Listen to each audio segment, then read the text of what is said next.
Bismillahirrahmanirrahim. Assalamualaikum warahmatullahi wabarakatuh. Alhamdulillah wassalatu wassalamu ala rasulillah wa man tabi'ahu ila yaumil qiyamah. Subhanaka la ilma lana illa ma 'allamtana innaka antal alimul hakim. Hasbunallahu wa ni'mal wakil, ni'mal maula wa ni'man nasir. Wa la haula wa la quwata illa billahil aliyyil azim. Pertama, kita bersyukur kepada Allah. Pada semester ini kita diberikan oleh Allah keizinan untuk memasuki semester 5 dalam mata kuliah strategi pembelajaran Quran Hadis. Pada kesempatan yang sangat baik ini, saya akan mengantarkan perkuliahan kita yang seputar materinya hakikat belajar mengajar pembelajaran Quran Hadis. Kemudian pada kesempatan ini saya akan memilih poin-poin inti dalam pembelajaran Quran Hadis. Di dalam pembelajaran Quran Hadis ini tidak bisa dielakkan oleh siapapun guru yang mengajar di madrasah, baik ia madrasah ibtidaiyah ataupun madrasah sanawiyah maupun madrasah aliyah. Kemudian yang berikutnya, pembelajaran Quran Hadis ini adalah pembelajaran yang mutlak memang kita pelajari dan bahkan mutlak menjadi guru Quran Hadis. Sebagai ketentuan kepada kita ketika kita menjadi alumni dari pendidikan agama Islam, maka mata pelajaran Quran Hadis itu adalah sebuah kelaziman kepada kita untuk bertanggung jawab membawakan mata pelajaran tersebut. Baik, kita mau melihat hakikat belajar Quran Hadis itu bisa dilihat atau ditinjau termasuk dari tujuannya. Seorang calon guru Quran Hadis harus memahami tujuan dari pembelajaran Quran Hadis tersebut. Tujuan yang paling utama adalah untuk menanamkan keterampilan kepada siswa kita, keterampilan mereka agar berperilaku seperti perilaku yang ada pengajarannya atau pedomannya di dalam Quran dan di dalam hadis. Itu adalah sebuah tanggung jawab kita, membawakan materi pembelajaran Quran Hadis ini agar perilaku keseharian mereka itu perilaku yang ada ajaran atau pedomannya di dalam Quran maupun di dalam hadis Nabi. Kemudian yang berikutnya, kalau kita lihat tujuan yang berikutnya, agar mereka peserta didik kita, siswa dan siswi kita itu mereka cinta dengan dalil-dalil Al-Quran dan dalil-dalil hadis. Karena sebuah tanggung jawab juga kepada kita agar siswa kita tersebut mereka mencintai dalil-dalil Al-Quran dan dalil hadis. Jangan sempat kita kewalahan ataupun terlupakan untuk menanamkan kecintaan mereka terhadap dalil Quran dan dalil hadis. Bisa berakibat fatal di satu waktu nanti yang mereka lebih banyak mengadopsi dalil-dalil pikiran mereka dari pemikiran barat yang mereka menafikan Quran dan hadisnya. Jika ditinjau nanti di satu saat bahwa siswa kita setelah mereka juga menjadi mahasiswa seperti kita, bisa mereka menjadi orang yang lebih cenderung menggunakan dalil yang memang dia disusun oleh orang barat ataupun dalil-dalil yang tidak berkonsep islami. Bukan berarti kita melarang secara penuh totalitas 100%. Mereka tidak boleh menggunakan dalil yang dia bernuansa barat. Tetapi kalimat-kalimat yang mereka gunakan seharusnya yang menjadi utama adalah dalil-dalil Al-Quran maupun di dalam hadis Nabi. Kalaupun seandainya mereka ingin menggunakan dalil-dalil konsep barat, mereka tidak akan terjerumus, mereka tidak akan tersalah, mereka tidak akan tersesat dengan dalil tersebut karena mereka sudah punya pondasi dalil Quran dan dalil hadisnya. Inilah sebabnya ketika pembelajaran Quran Hadis Hakikatnya seorang guru itu kemampuan dia menanamkan untuk siswanya itu sangat mengedepankan, sangat mencintai dan sangat mengutamakan apa yang ada konsep Quran dan konsep hadisnya. Adik-adik saya yang di kelas PAI, ternyata ketika kita mengajarkan Al-Quran dan mengajarkan hadis ini di samping tugas kita juga harus menjadi orang yang beribadah melalui Quran dan dalam hadisnya. Kenapa saya katakan seperti itu? Satu sisi ini adalah tugas kita dari pihak sekolah atau instansi yang kita tempat bekerja ataupun mengajar.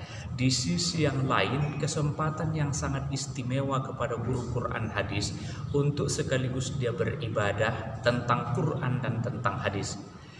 Mungkin adik-adik saya yang di kelas PAI mengingat sebuah pernyataan Nabi, manusia terbaik adalah manusia yang mau mempelajari Al-Quran, mau mengamalkan dan mengajarkan Al-Quran.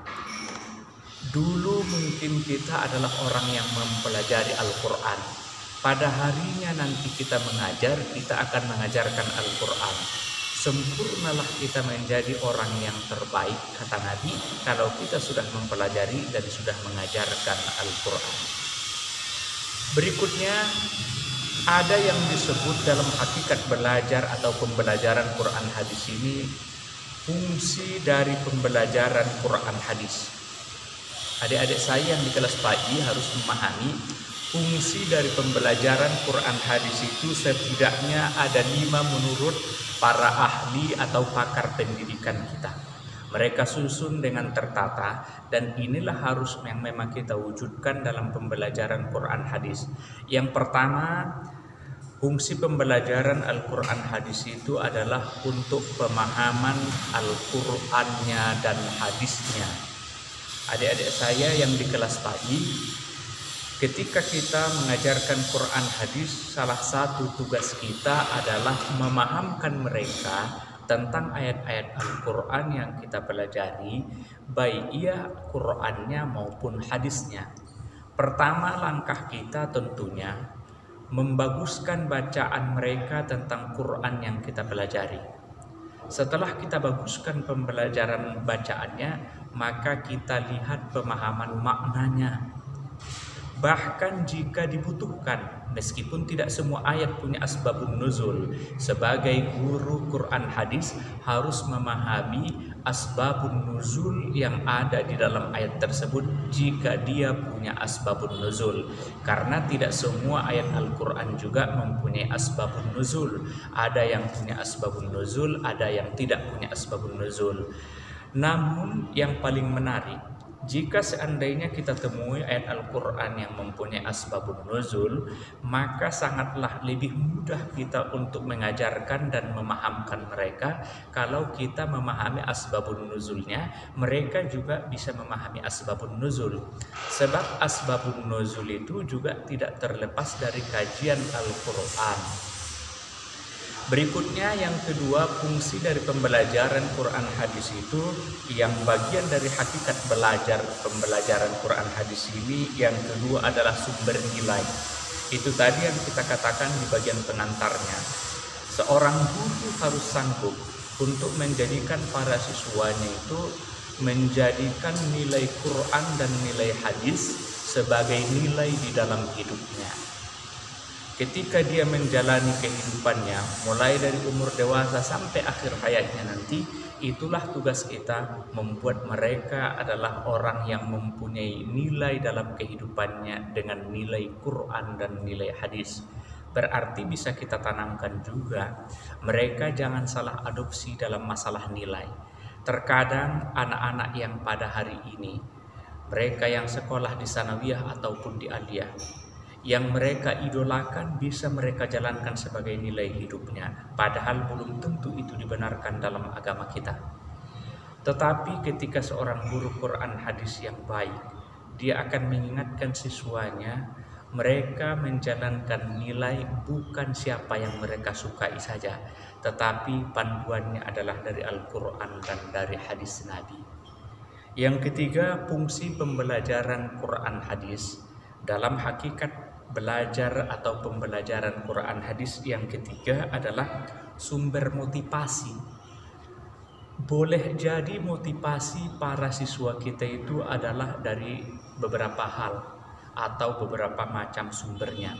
Tetapi jadikanlah Al-Quran dan hadis itu sebagai sumber motivasi utama, meskipun akan didukung nantinya oleh motivasi-motivasi yang lain. Tetapi tidak akan menjadi motivasi yang sesungguhnya, yang seutuh dan sesempurnanya kalau motivasinya hanya motivasi eksternal ataupun dari luar, tanpa ada motivasi inti yang mereka bisa mengambilnya dari Quran dan dari hadis. Ketika kita lihat cara memotivasi siswa kita di dalam Al-Quran, kalau kita lihat sangat banyak kisah-kisah Al-Quran, maka ceritakanlah kepada mereka kisah-kisah Al-Quran itu agar mereka termotivasi untuk menjadikan motivasi hidupnya. Cerita tentang apapun ada dalam Al-Quran. Orang pintar ada dalam Quran, orang kaya ada dalam Al-Quran, orang miskin yang saleh ada dalam Quran, orang miskin yang kufur ada dalam Quran, orang kaya yang saleh ada dalam Quran, orang kaya yang kufur ada dalam Quran, pejabat yang baik dan kaya ada dalam Quran, pejabat ataupun pemimpin penguasa yang salah ada dalam Quran, orang yang berinfak ada dalam Quran, orang yang mendapatkan kecelakaan, bala bencana, semua ada dalam Al-Quran. Orang yang mendapatkan rahmat yang melimpah ruah ada dalam Quran. Itulah sumber motivasi mereka. Makanya untuk menjadi guru Quran hadis itu tidak boleh menjadi guru yang tidak bisa memberikan mimpi besar dari Al-Quran. Mereka harus bisa bermimpi yang besar, mimpi yang positif tentunya, yang bisa kita motivasi dari Al-Quran maupun hadis Nabi. Yang keempat, fungsi dari pembelajaran Quran hadis dalam kajian kita hakikat belajar dan pembelajaran Quran hadis ini, yang keempat adalah pengembangan. Pengembangan yang dimaksud di sini dalam pembelajaran Quran hadis ini, mereka harus kita kembangkan, kita tingkatkan pemahaman mereka tentang Quran dan tentang hadis. Mereka harus kita kembangkan, kita tingkatkan tentang pengamalan mereka Al-Quran dan maupun hadis. Bahkan mereka harus kita kembangkan minat mereka untuk selalu dekat dengan Al-Quran maupun hadis Nabi. Itu pembelajaran Quran hadis dari segi fungsinya. Yang terakhir, menurut para pakar pendidikan kita, bahwa fungsi Quran hadis dipelajari atau pembelajaran Quran hadis adalah tentunya untuk perbaikan yang salah di masa-masa sebelumnya. Maka disinilah kesempatan apa seharusnya yang harus dijalani oleh seorang anak kita, apa seharusnya yang menjadi nilai yang dalam kehidupannya. Mungkin selama ini ada salah jalan, ada salah yang keliru dalam menjalani hidupnya, maka kembalikanlah kepada Al-Quran dan dari hadis. Karena kenapa? Karena Al-Quran dan hadis Nabi inilah tempat kembali manusia. Tidak ada manusia yang tidak melakukan kesalahan, tapi manusia yang terbaik adalah manusia yang mau memperbaiki. Inilah salah satu dari fungsi pembelajaran Quran hadis. Baik, kesempatan yang baik ini saya juga sisakan waktunya untuk memberikan sebuah motivasi kepada adik-adik saya yang calon guru Quran hadis dari Prodi PAI. Yang pertama, saya suruh untuk mempunyai buku referensi yang berkaitan dengan pembelajaran Quran hadis. Carilah di perpustakaan, cari di toko-toko buku.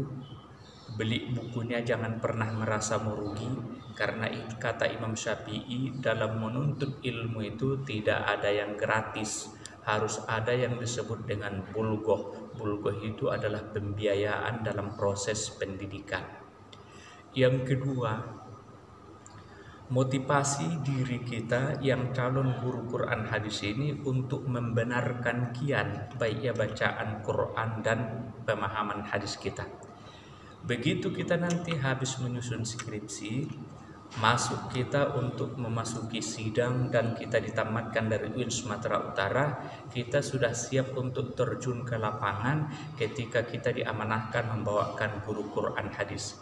Kalau dia anak PAI, tidak sanggup untuk mengajarkan Quran hadis, tidak paham tentang ilmu Quran hadis, maka ini menjadi aib besar kepada prodi PAI. Kalau prodi PAI tidak sanggup dia berbahasa Inggris, itu tidak menjadi aib kepada kita. Sebab kenapa? Karena itu bukan memang yang dituntut keahlian kita. Tapi guru Quran hadis itu adalah sebuah tuntutan yang dibebankan kepada prodi PAI. Yang ketiga, adik-adik saya yang di semester 5, yang di jurusan PAI atau prodi PAI, teruslah bersemangat untuk menjadi sarjana yang intelektual dan sekaligus intelektual yang saleh. Bersemangat terus meskipun dalam keadaan pembelajaran kita pada hari ini dengan pembelajaran daring yang kita rasakan sudah lebih dari 1,5 tahun, tetapi tetaplah berdoa kepada Allah untuk di satu waktu kita sudah diizinkan oleh Allah tatap muka, belajar kita kembali di kelas, dan kita bisa untuk saling bertanya, saling untuk berdiskusi, muzakarah tentang Quran dan hadis. Selanjutnya kepada adik-adik saya, jangan pernah putuskan harapanmu untuk menjadi intelektual, untuk menjadi sarjana yang terbaik. Itu ada pada diri kita masing-masing. Kita mau menjadi intelektual betulan atau sarjana sekedarnya saja, itu kembali kepada diri kita. Tapi tidak lain kata kunci untuk menjadi sarjana yang betulan ataupun menjadi intelektual yang sesungguhnya. Ketika kita siapkan diri kita, kita adalah orang yang bersemangat mencari dan mencari terus ilmu pengetahuan, terkhusus mata kuliah semua yang ada pada semester ini. Lebih khusus lagi di mata kuliah strategi pembelajaran Quran hadis, kita itu harus meluangkan waktu untuk belajar, membaca dan mencari informasi. Saya kira adik-adik saya yang di kelas pembelajaran Quran hadis di prodi PAI, saya cukupkan sebagai pengantar di topik hakikat belajar dan pembelajaran Quran hadis. Mudah-mudahan bisa diulang-ulang tayangannya, lalu kemudian itu dipahami sambil juga diikuti tentunya pembelajaran e-learning kita, yang mana pembelajaran e-learning itu adalah pembelajaran yang memang direkomendasikan oleh UIN Sumatera Utara. Rekomendasi yang paling utama adalah pakai e-learning. Makanya jangan ada adik-adik saya yang di prodi PAI yang tidak mengikutinya secara serius.